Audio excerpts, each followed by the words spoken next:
Rabbil alamin wa sallallahu wa sallam ala sayyidina Muhammadin asyrafil mursalin wa ala alihi wa sahabatihi at-tayyibin at-tahirin.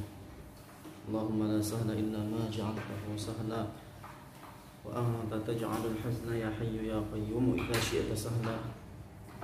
Allahumma rzuqna al-ikhlasa fil niyyati wal qawli wal amali. Jadi kemarin sudah kita jelaskan beberapa perkataan ulama tentang mendefinisikan ibadah.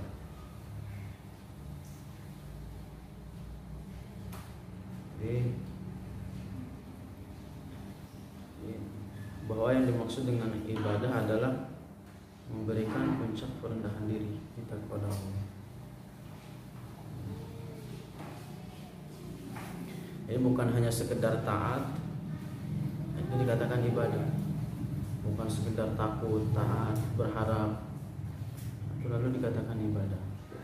Adapun perkataan para ulama ketika mereka mendefinisikan ibadah, bahwa antaranya Al-Imam Murtada Az-Zabidi ketika mendefinisikan ibadah, beliau mengatakan al-ibadatu bil kasrati, bil kasr, al-ibadah kasratil ain at-ta'ah, ketaatan. Maka yang dimaksud adalah bukan sekedar taat, tapi ketaatan yang dibarengi dengan puncak perendahan diri. Itu yang dimaksud. Nah, di sini muncul permasalahan. Jadi ketika ada orang Wahabi dan semisalnya mengatakan, bukankah terdapat suatu penafsiran tentang firman Allah tentang orang-orang Nasrani ayat ini, ittakhadhu ahbarahum wa ruhbanahum arbabam min dunillahi wal masih ibn Maryam. Jadi ketika mereka orang-orang Nasrani menyembah para pendeta-pendeta mereka dan mentaatinya terhadap sesuatu yang dihalalkan, yang diharamkan menurut pendapat para pendeta-pendeta mereka. Jadi orang Wahabi dalihnya, itu tafsirnya mereka mentaati. Kita jawabnya bagaimana? Dan jawabnya ini merupakan termasuk ke dalam definisi ibadah yang kita jelaskan tadi, yang bermakna puncak perendahan diri. Karena pada hakikatnya orang-orang Nasrani itu memberikan puncak perendahan diri mereka terhadap para pendeta itu. Karena mereka orang-orang Nasrani meyakini bahwa para pendeta itu berhak untuk diberikan ketaatan secara hakikat, bukan hanya sekedar taat saja. Itu. Ini berbeda dengan orang-orang Muslim. Ini berbeda dengan orang-orang Muslim ketika mereka mentaati atasannya atau bosnya misalnya dalam suatu perbuatan, baik itu maksiat maupun ketaatan, itu mereka mentaatinya tidak seperti orang-orang Nasrani yang mentaati para pendeta mereka dibarengi dengan puncak perendahan diri. Jadi beda antara orang-orang Muslim yang mentaati atasan mereka dengan orang-orang Nasrani yang mentaati pendeta-pendeta mereka.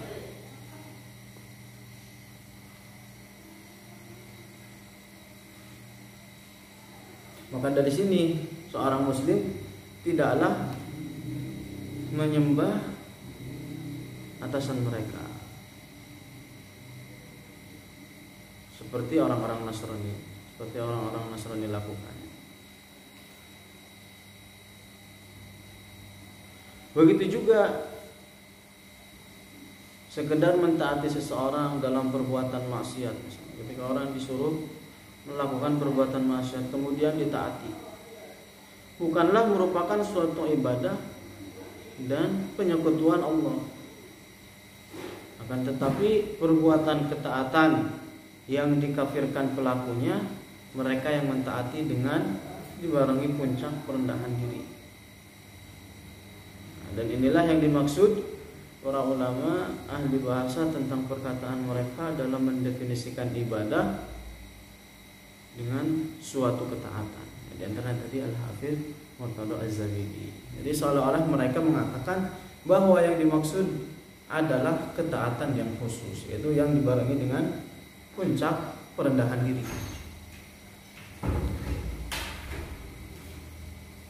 Nah, adapun makna tadi ayat yang tadi saya sebutkan itu adalah sebagaimana orang-orang Nasrani menyembah Nabi Isa dengan mengatakan bahwa Nabi Isa adalah Allah atau anak Allah, sedangkan Nabi Isa terbebas dari tudingan seperti demikian itu. Begitu juga Al-Quran mengkabarkan kepada kita bahwa orang-orang Nasrani menjadikan para pendeta mereka sesembahan selain Allah juga. Ittakhadhu ahbarahum, mereka menjadikan pendeta-pendeta itu sesembahan selain Allah, karena mereka meyakini bahwa para pendeta lah yang berhak memberikan kehalalan, keharuman atau pengharaman. Oleh karena orang yang mengatakan terhadap orang lain, misalnya jika ada orang mengatakan terhadap orang lain, mengakulah dengan setiap dosa-dosa kamu dan saya akan mengampuni dosa-dosa itu, maka ia telah sama halnya orang tersebut telah mengakui ketuhanan atas dirinya.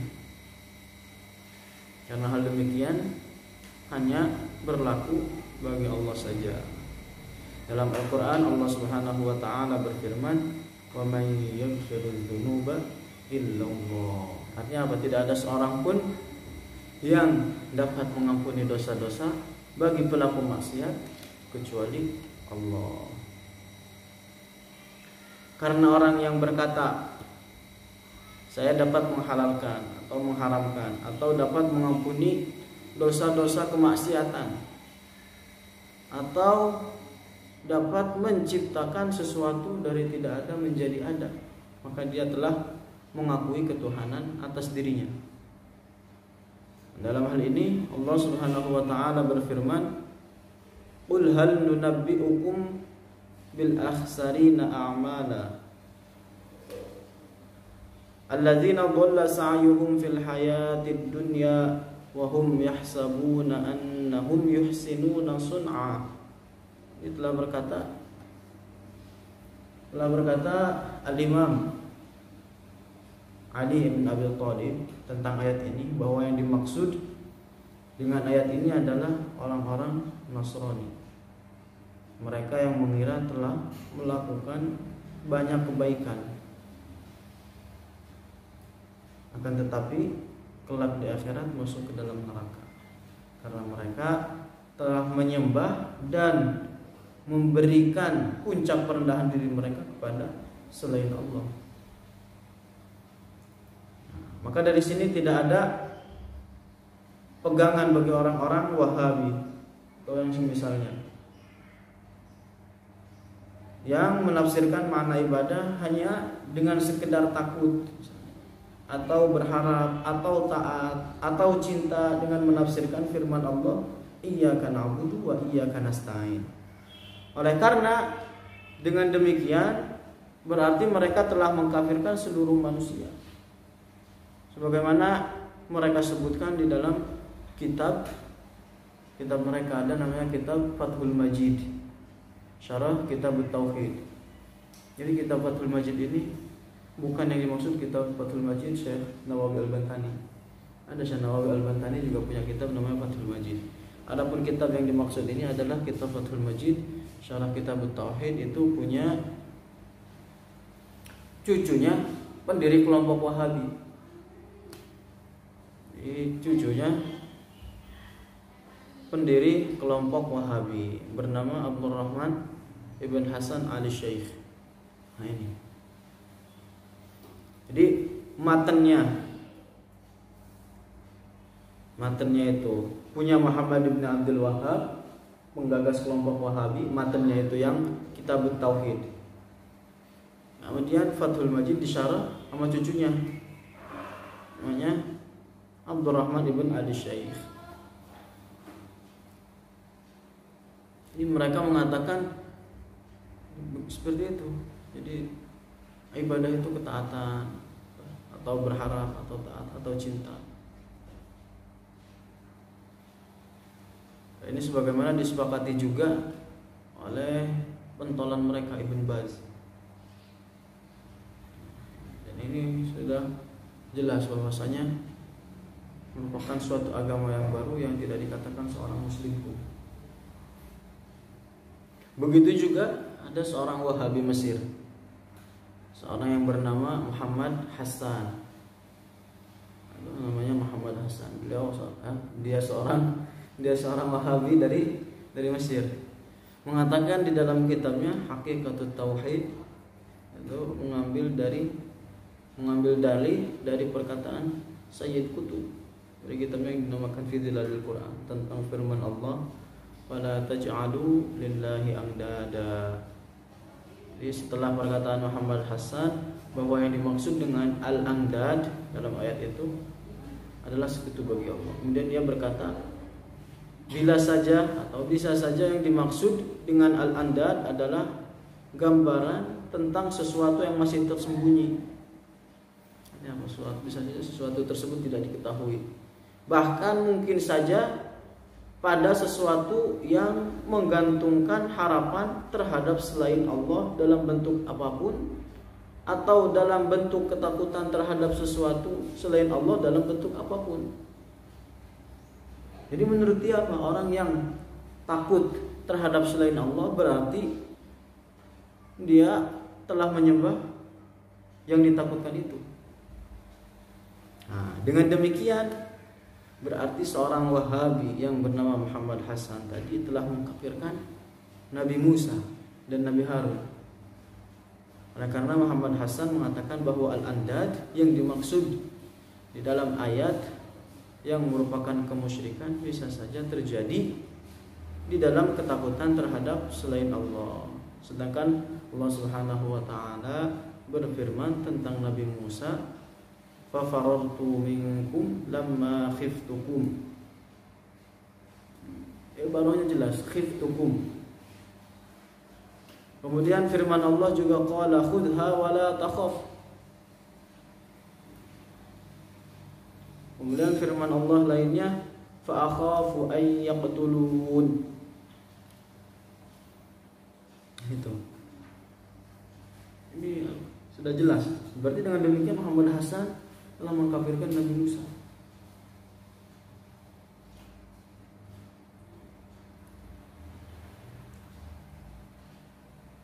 Kemudian firman Allah yang lainnya tentang Nabi Musa dan Nabi Harun. Dalam Al-Quran Allah berfirman, "La takhafa innani ma'akuma asma'u wa ara."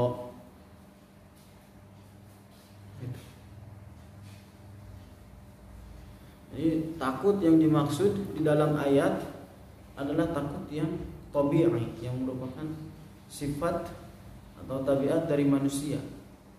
Jadi lantas bagaimana orang Wahabi Muhammad Hassan mengatakan bahwa takut kepada selain Allah dalam bentuk apapun merupakan perbuatan syirik.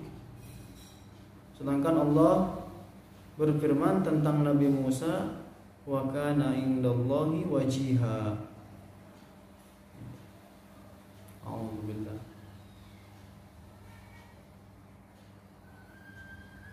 Wahabi bahayanya bahaya. Ini akar mula kesesatan Wahabi itu karena mereka tidak paham akan makna ibadah. Karena permasalahannya mereka karena tidak paham makna ibadah. Jadi bahayanya karena sebab itu mereka mengkafirkan orang yang bertawasul, mereka mengkafirkan orang yang istighosah atau melakukan an-nida.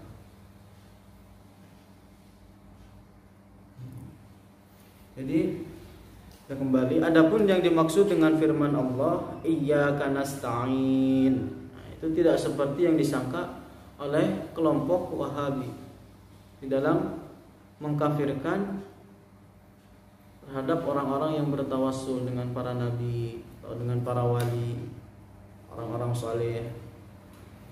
Juga bukan seperti yang disangka oleh seorang yang bernama Ratib An-Nabulsi.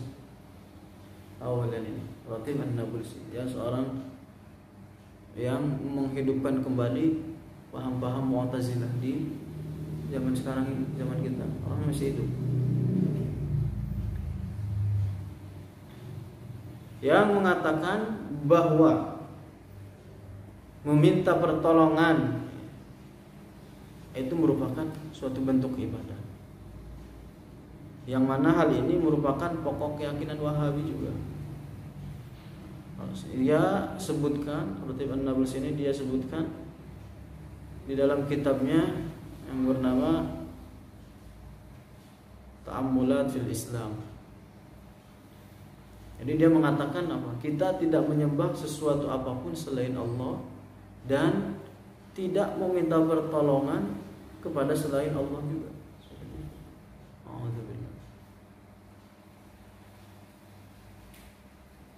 Adapun orang muslim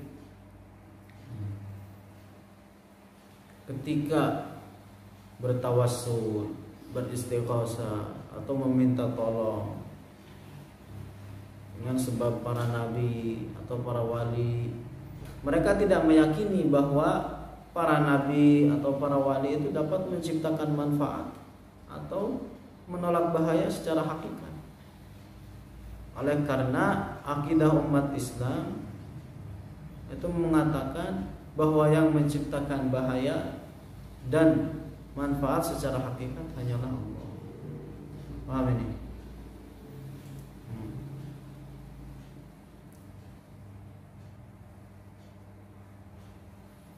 Adapun yang dimaksud meminta pertolongan di dalam ayat wa iyyaka nasta'in apa?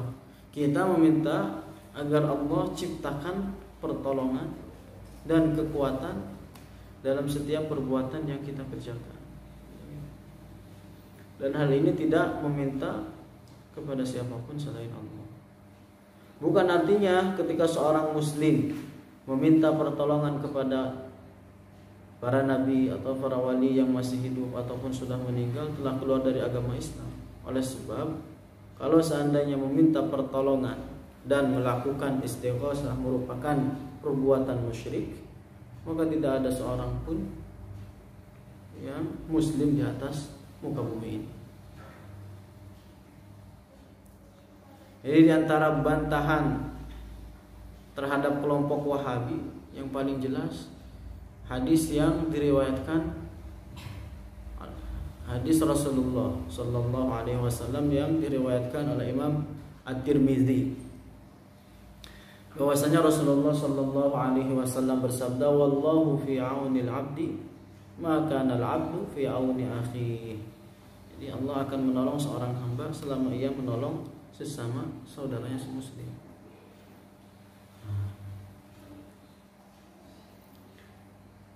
Lantas, apakah kaum Wahabi itu berani mengatakan bahwa Rasulullah memerintahkan manusia untuk menyembah sesama mereka?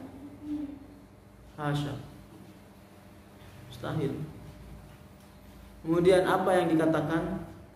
Dengan demikian apa yang akan dikatakan kelompok Wahabiyah terhadap firman Allah tentang seorang hamba yang saleh, Dzulqarnain, ketika membangun atau Sad ketika membangun penghalang antara manusia dan Ya'juj dan Ma'juj. Ini firman apa dalam Al-Qur'an dijelaskan, qalu ya Dzulqarnain inna Ya'juj wa Ma'juj mufsiduna fil ard fa hal naj'alu laka kharjan 'ala an taj'ala bainana wa bainahum sadda qala ma makkanni fihi rabbi khairan qala ma makkanni fihi rabbi khair fa'inuni biquwwatin aj'al bainakum wa bainahum radma.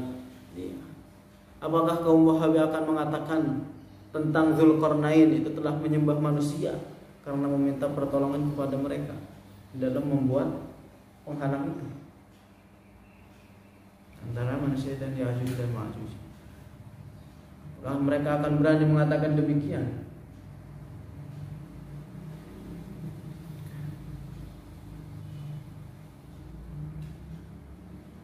Kemudian di antara hal yang paling mengherankan dari kelompok Wahabiyah adalah mereka mengkafirkan seluruh umat Islam yang bertawasul dengan para nabi dan para wali dan meminta pertolongan kepada mereka. Sedangkan umat Islam meyakini bahwa yang menciptakan bahaya dan menciptakan manfaat hanyalah Allah.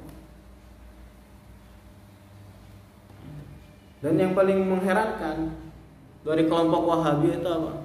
Mereka tidak mengkafirkan Ibnu Taimiyah yang mengatakan dalam kitabnya Majmu'atul Fatawa bahwa Allah melakukan suatu perbuatan dengan pertolongan para malaikat. Jadi apa? Ibnu Taimiyah mengatakan bahwasanya para malaikat itu para pembantu Allah atau para penolong Allah. Wa'iyadzubillah. Jadi apakah kaum Wahabi akan mengatakan atau melontarkan kafir atau mengkafirkan Ibnu Taimiyah karena mengatakan bahwa para malaikat itu merupakan pembantu Allah? Ini maha suci Allah apa yang dikatakan oleh Ibnu Taimiyah itu. Jadi apakah mereka berani mengkafirkan Ibnu Taimiyah? Lihatlah ketika kaum Wahabi mengkafirkan orang-orang muslim karena mereka beristighosa dengan para nabi dan para wali, meskipun mereka orang-orang muslim tidak meyakini dalam hatinya bahwa malaikat itu bukan para pembantu Allah. Jadi orang muslim itu tidak meyakini para malaikat itu merupakan pembantu Allah.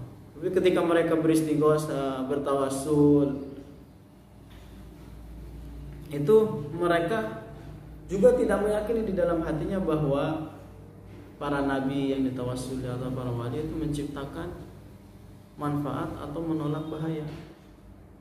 Yang mereka yakini bahwasanya Allah lah yang menciptakan manfaat dan Allah yang menolak bahaya. Tapi mereka tidak. Meskipun dengan demikian setelah Ibnu Taimiyah mengatakan tentang para malaikat itu para membantu Allah, mereka tidak berani mengkafirkan Ibnu Taimiyah yang notabene merupakan imam mereka. Allahu a'lam. Jadi pertanyaannya sekarang ada pertanyaan giveaway ini ceritanya. Jadi sebutkan minimal 5 definisi makna ibadah dan siapa ulama yang menyebutkannya beserta nasnya. Allah Ta'ala a'lam wa ahkam. Semoga beruntung.